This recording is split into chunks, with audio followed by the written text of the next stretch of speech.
Welcome back to Look Again. Look Again is a podcast where we revisit the cultural movements shaping modern life and ask whether or not the stories we were told are true. I'm Nicole, and this is Mariana. Hi, everybody. Hi.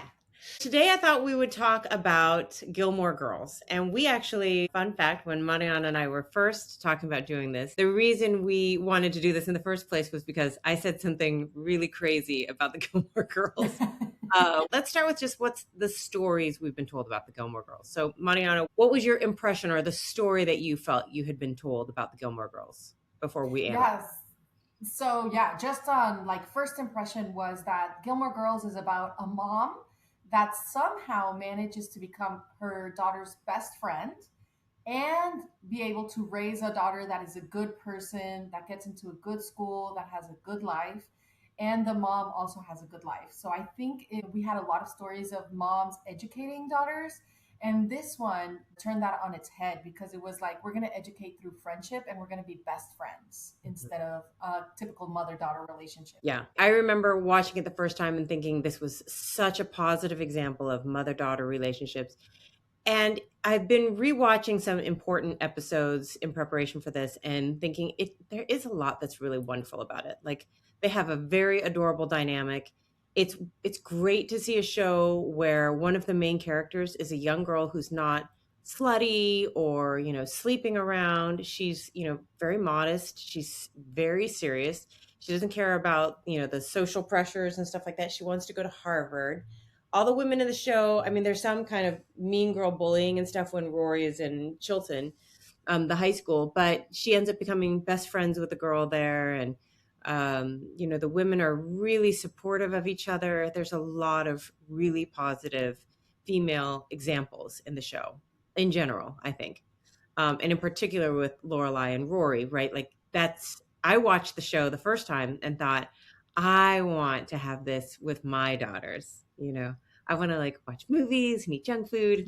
We share everything together and they say, oh, she's my best friend and all of that. Yes, absolutely. And now that you mention it, I think all three of the main characters are, first of all, they're women, which is different from most shows. So all three of the main characters are women, and all three of them are really strong women. Mm-hmm. And all of their friends are strong women. So we really don't have any of the weak, submissive, I don't know, boring wallflower in the background women. This show portrays women that can do it all by themselves. Right. For better or for worse. Okay, so those are the stories that I think that we've been told about the show. And so I want to start with that. Do you think that that's true? Do you think that Lorelai and Rory really are best friends? I think it depends on your definition of friendship. So if we decide that, are we calling best friends people that actually love each other, where if they have true love for one another, they will the good of the other before their own good. And so that's where the situation gets a little tricky because it does sound so enticing and so appealing to be best friends with your daughter and to be able to just change the relationship from a mother-daughter relationship to a best friends relationship. But if you ask yourself, is that really what is best for the daughter, for Rory? Is it in her best interest for her fulfillment, for her well-being, for her virtuous life to have a best friend in her mother? Then that's where I don't know if they're actually best friends, because a best friend would do what's best for you. And I think we as humans need a parent and not just a friend in our mother. We need a mother that actually is willing to be firmer with the boundaries, where she can parent you and you don't have to parent her. Maybe they're best friends, but maybe that's unhealthy when it comes to a mother and a daughter, even though it looks so attractive and beautiful and wonderful. But is that really what's best for Rory? I had a different definition of friendship in mind. But if you're thinking that a friend is someone who loves you and wills the best for you, I think that you could say that that's true about Lorelai and Rory, right? Like they definitely always want what's best for each other. But I think that what you're getting at is what your friend thinks is the best. Like Lane is the kind of person who feels like a friend to Rory. Lane doesn't always necessarily know what is best, but she wants the good that Rory sees. Like they see this common good together. And so she wants that thing also for her. I was watching the episode before Rory sleeps with married Dean. Um, Yes. and she's talking about how Jess just came by, and Lane is just like, "Oh my gosh, that's so romantic that he came and did this, and it must be so special to have this guy who comes back and wants to do this grand gesture for you." And so she sees like all the good for Rory because she sees it like a peer. She sees it like a friend. I'm thinking of like C.S. Lewis's definition of friendship, which is two people standing side by side, seeing the world together. Which I love, sort of the visual of that definition, and I think that that's Lane. That's the type of friendship Lane and Rory have. But a mother daughter can have a relationship where they love each other and want only what's truly good for each other. Like I would say that's what I have for my daughters, and I hope my daughters have for me. But I don't know that I would necessarily say that's a love that's particular to friendship. I don't know. What do you think about that? Yeah, and I agree with you. I think that it is possible to want the good of another and for that to be a strong friendship. And Rory and Lorelai do have a strong friendship, Mm-hmm. but they're more as peers than as mother daughter. And so that is good. That is a beautiful, strong friendship. And I think we all watch the show and immediately think that exactly your reaction is what my reaction was too. Like, I want that with my daughter. And I want my daughter to talk to me that way and to have this like witty banter where we crack each other up and we just have such a great time. And I love that. And I wish that we didn't have to take away from that relationship by noticing the lack of parenting that is also involved in the relationship. Mm-hmm. So if we separate the two, the friendship from the parenting aspect, I think you're right. I think it's a beautiful relationship where they do really love one another and want the good of the other.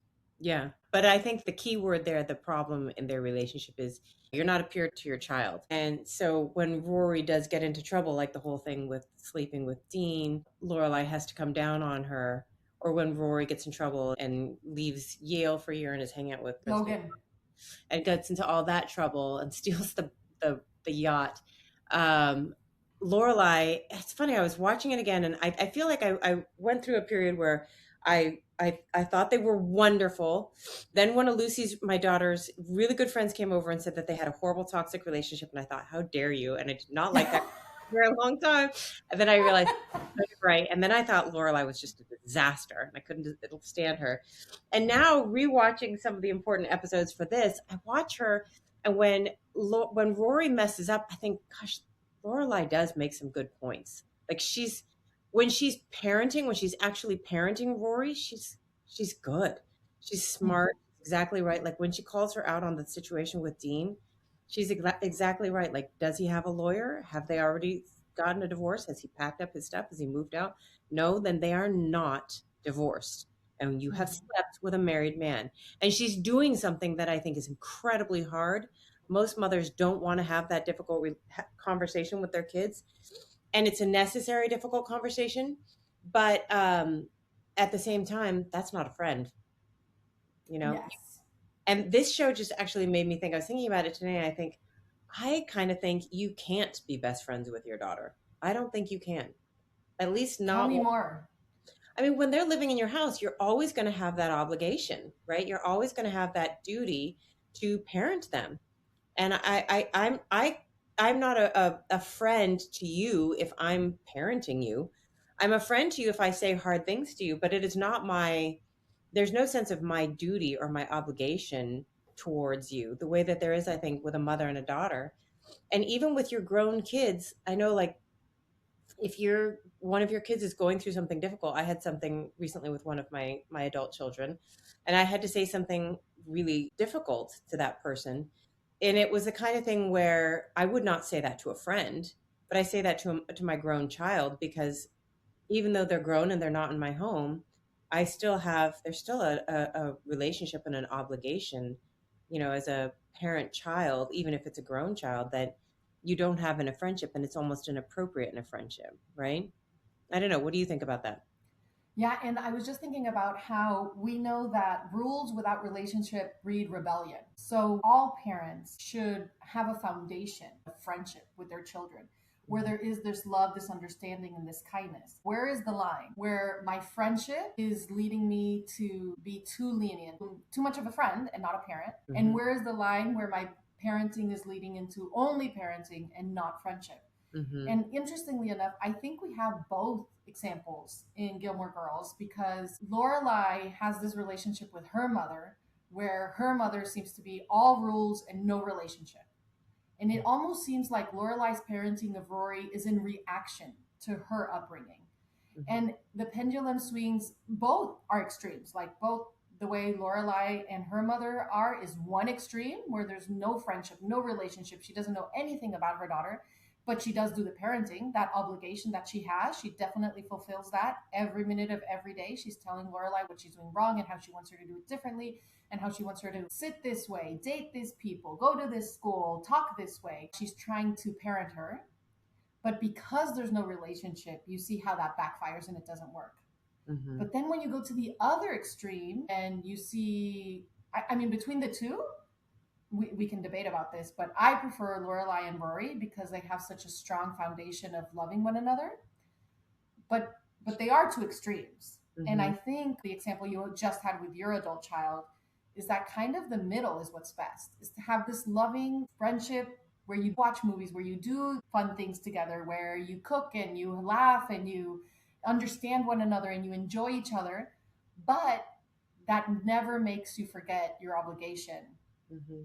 It is your right and your duty to parent your child. Mm-hmm. And so I think we can talk about how we're actually seeing both extremes in the show. Mm-hmm. Yeah, it's interesting because if you ask me which relationship I would rather have, I'd rather have the Lorelai and Rory relationship. But if you ask me who I'd rather be Emily. Emily, like for all her faults in her relationship with Lorelai, and I do think that Emily shows growth. And I do want to talk Mhm. also about like who has the most growth in the show. And I want to include the disaster that was the a year in the life because you got to, it's a part of it. Yes. But Emily, for all of her faults, Emily at least she's got her stuff together. She's got a stable relationship with her spouse. They go through a rocky period, but they realize that their marriage is something that's valid and means something. And Lorelai, man, if Lorelai was married to Luke when Rory was 15 and just had like stopped dilly dallying around with all the other crap and just like acknowledged that she had this wonderful relationship with this man and he loved her for forever anyways. That if they had just gotten married when Rory was 15, Lorelai would not have had those tumultuous years that she put her daughter through.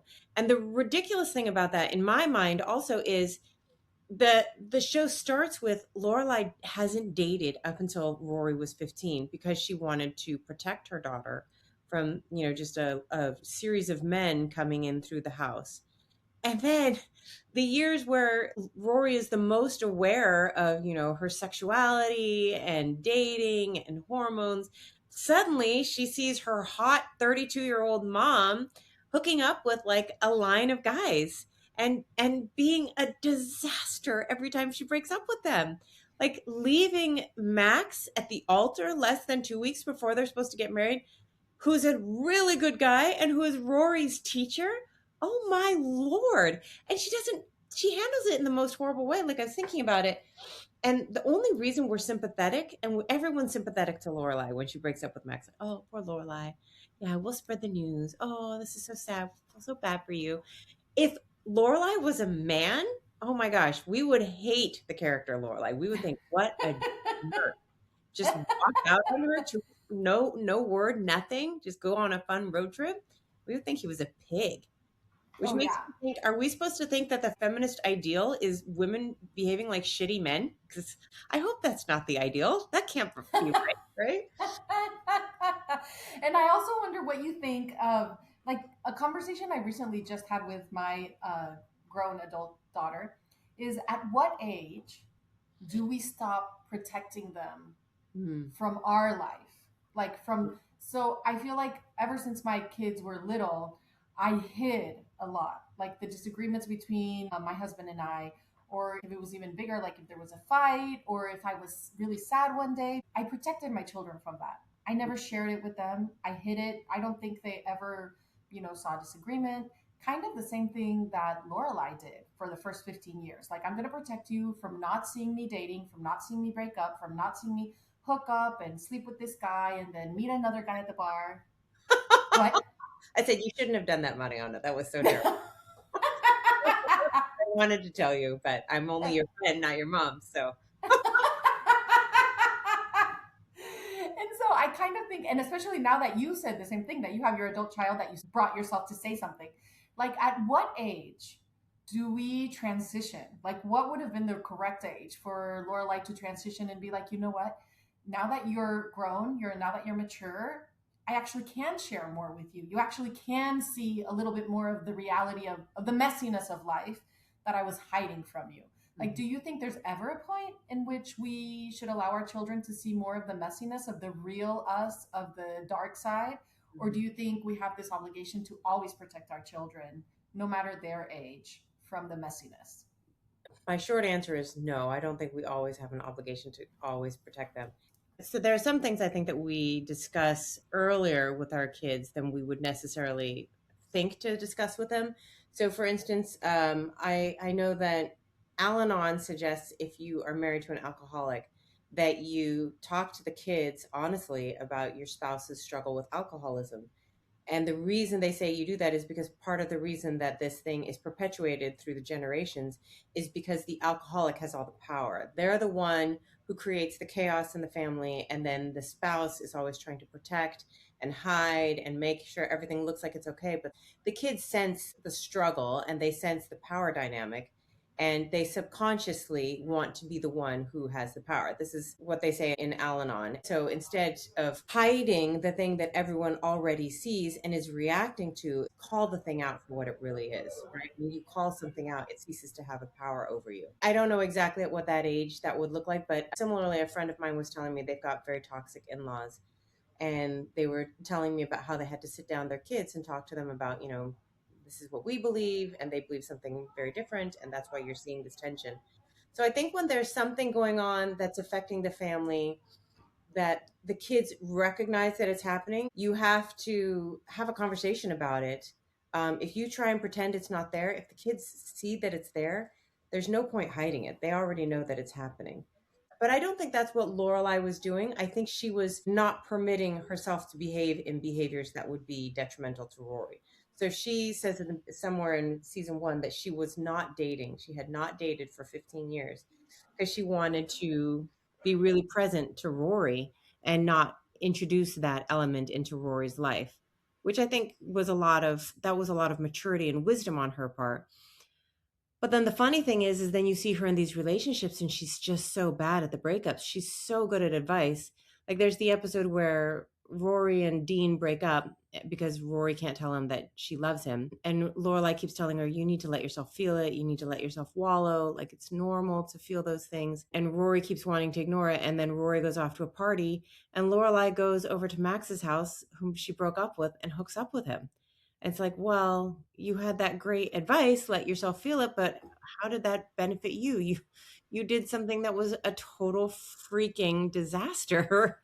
And thank God Rory wasn't there, but geez, that's awful. So the Lorelai character I think is confusing to me. And I think it's sort of a misunderstanding on Amy Sherman Palladino's part and maybe just the culture's part in general, that they think teenagers are older than they really are. I don't know. I don't know if that's the disconnect or what it is, but it seems to me that there's a disconnect between when childhood ends and what's our obligation. Because Lorelai says all the right things, but does all the wrong. So then at what age, like if you were Lorelai's friend, at what age would you think it's okay for her to start dating? Or would you think that the dating was not the problem at starting at 15 when her daughter was 15, but more how she handled it, like how she handled the breakups and how she handled, like maybe it would have been okay if she had dated with a more, I want to say mature emotional intelligence, like not asking her daughter to pick up the pieces when she breaks up, not just hooking up with Max,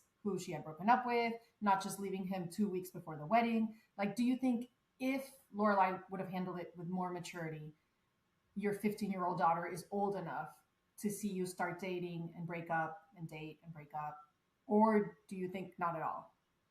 I mean, I think the easy answer is Dr. Laura used to always say, don't date until your kids are 18.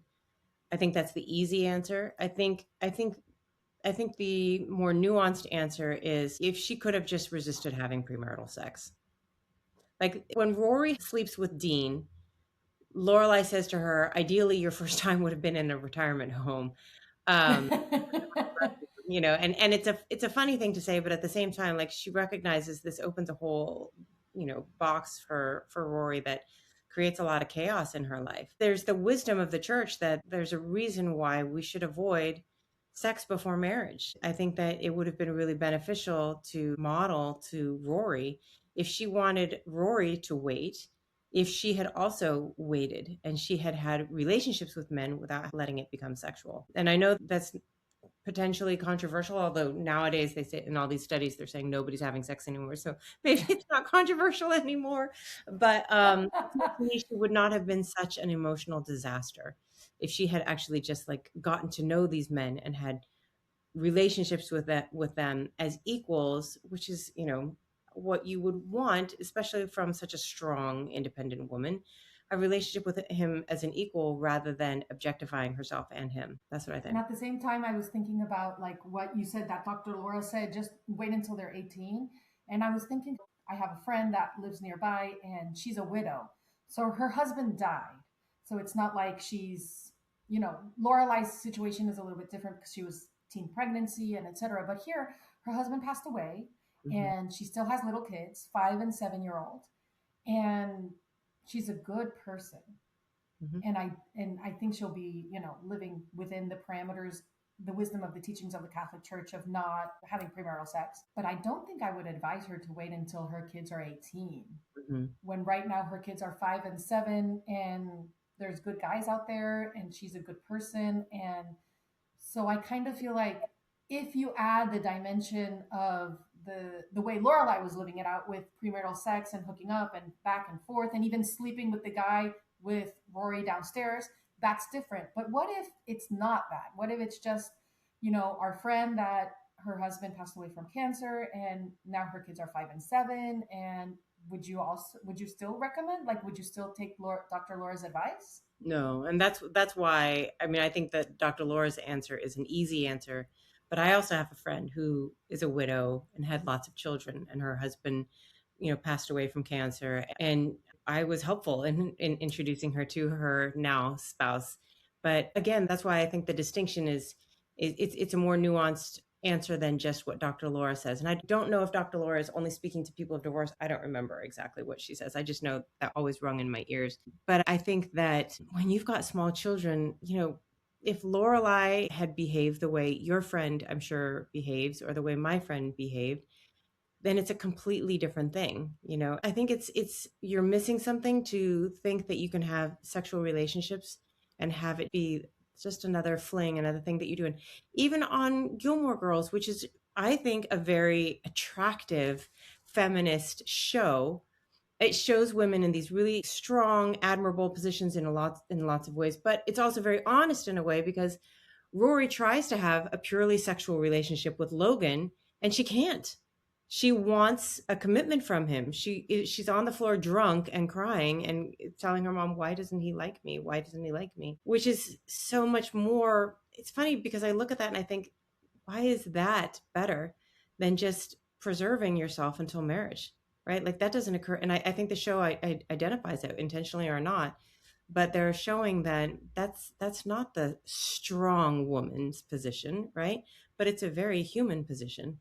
A woman, by her very nature, that act is something that bonds you to a person in a very particular way, and you're fooling yourself if you tell yourself, I can sleep with this guy and fall in love with this guy, and it doesn't mean anything. You're lying to yourself. And I think the show portrays that in a really interesting way because, and I wonder exactly what Amy Sherman Palladino was thinking about this when she was writing the character, because on the one hand, they portray women that are strong, that are kind of, if you will, in charge of their sexuality, like they're going to sleep with whoever they want, whenever they want, and it's going to be fine.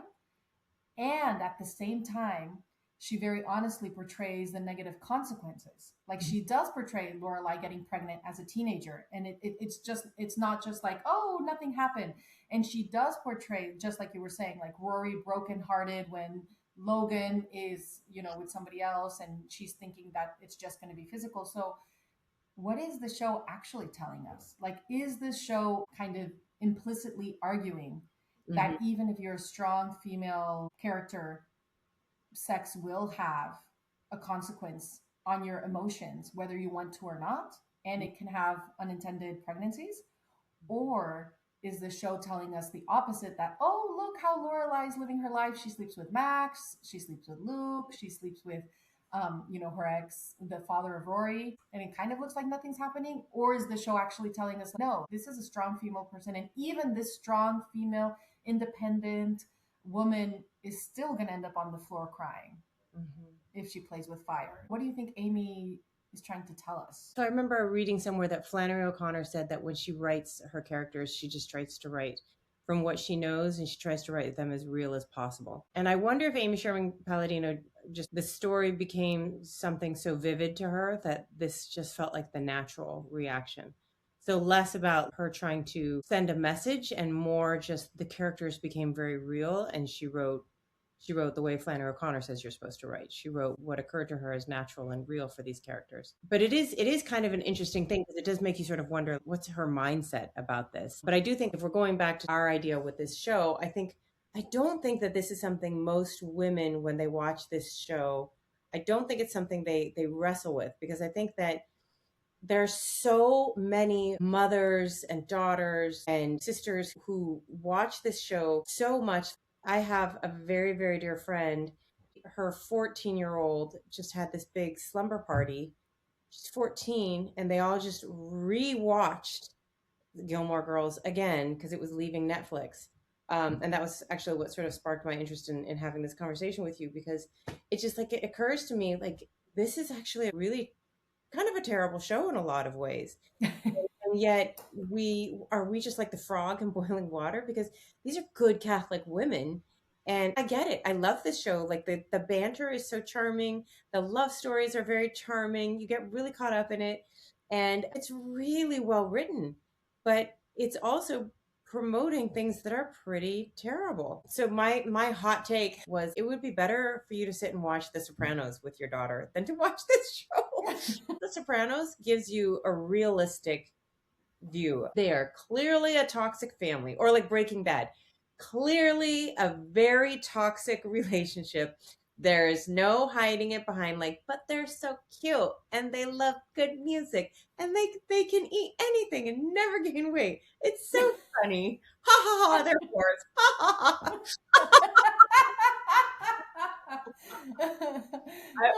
A friend of mine talks about, when he describes this show, he says it's about a mother and daughter and that they fornicate. It's like,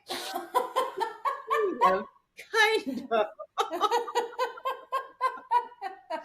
I think that, yes, and, right? It's about a mother and daughter and how they fornicate and how they have a good relationship. How Stars Hollow is like a beautiful town and it's charming and everybody kind of helps everyone out, and how I think it has a lot of good things. And the other thing I was thinking about your friend, her 14-year-old daughter watching the show, I was thinking the competition is also pretty bad. It's also a sign of the times that I'm thinking, well, if you watch Gilmore Girls or Sex and the City or Succession or Gossip Girl, I think they're all on par. So they're all pretty bad. And Gilmore Girls is actually pretty good, comparatively speaking. On the one hand, yes, we could just be watching Little House on the Prairie. And on the other hand, we live in 2026. And so is it that we need to watch these?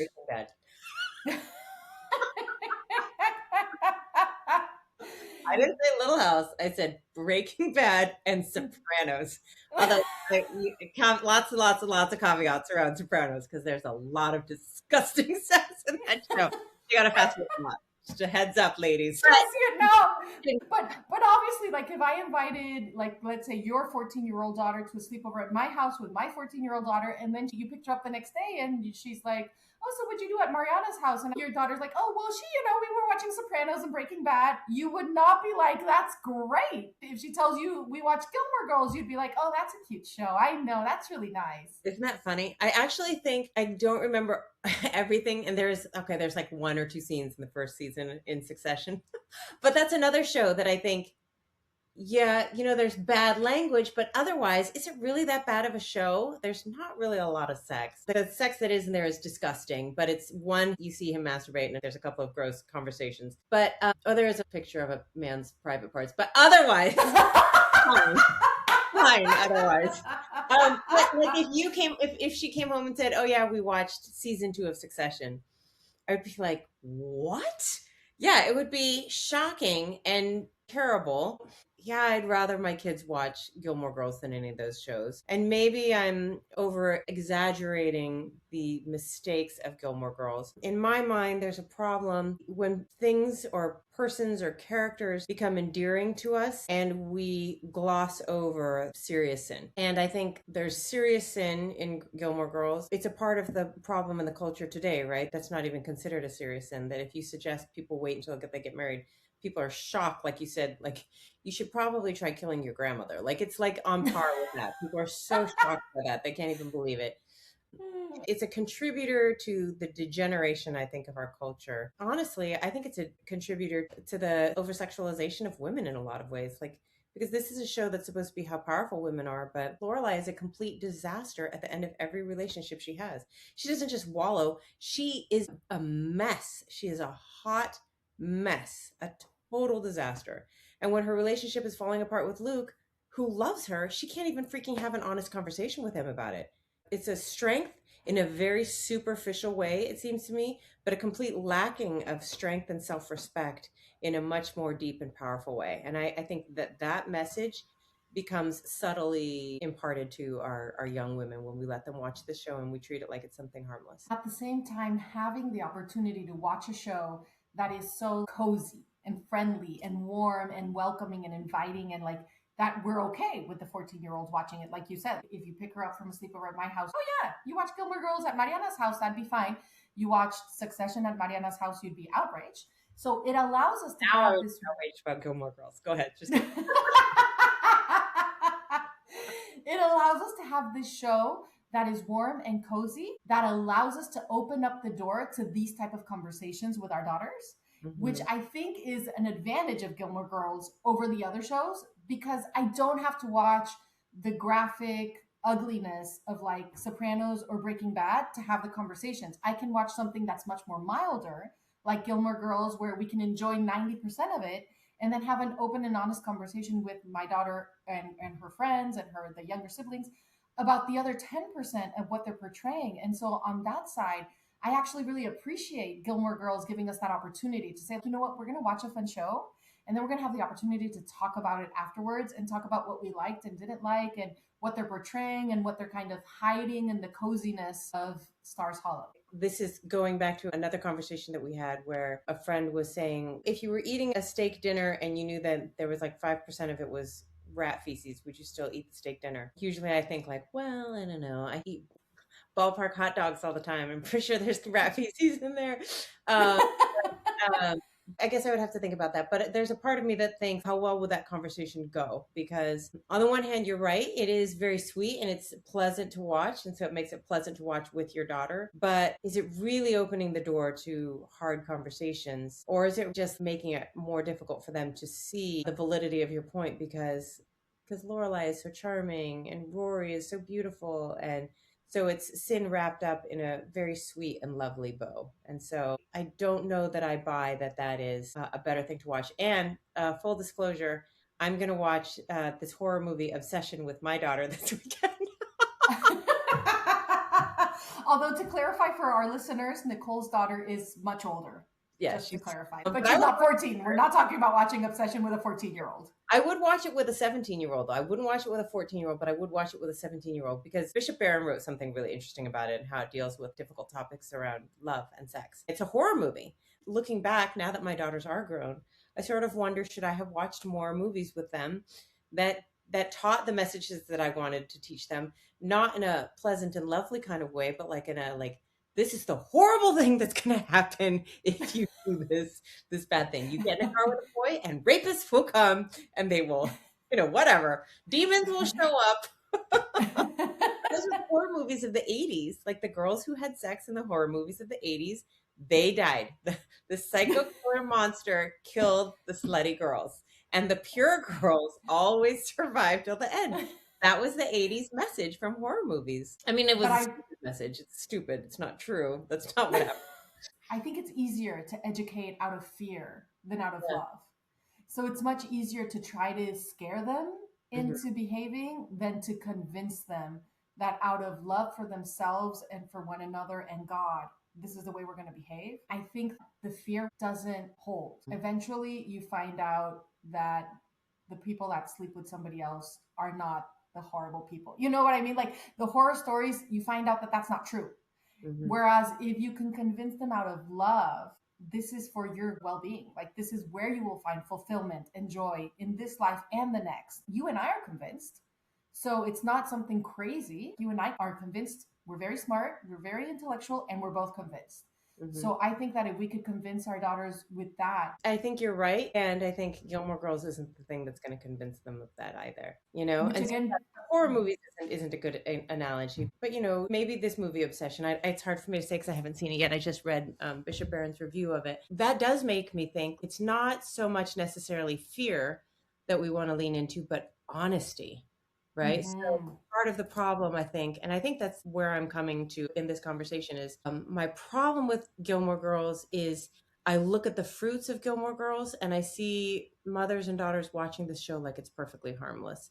And I think it's not a perfectly harmless show. I think the stronger position that we can take, especially as strong women and as mothers, is to be honest. So I'm not saying you can't watch Gilmore Girls with your daughters, but you do need to watch it together. And I think you need to have those hard conversations because it's a lot of things. It's the bad model of Lorelai. It's the controlling behavior of Emily. And it's the lie that the feminist movement is telling young women that strong women look like this and that strength apparently is women imitating almost the worst behaviors of men, because there's a lot of things that Lorelai that we've touched on but didn't go in detail, but that Lorelai does that are actually really disgusting behaviors that you know that would be something a horrible man would do. And I see this in other shows too because I watch a lot of crappy shows, but other supposedly strong feminist women are imitating horrible behaviors of men in the same way. And I think it's this full circle lie that feminism has told us this whole time. I do kind of go back to my earlier position about watching, maybe not The Sopranos. I won't go that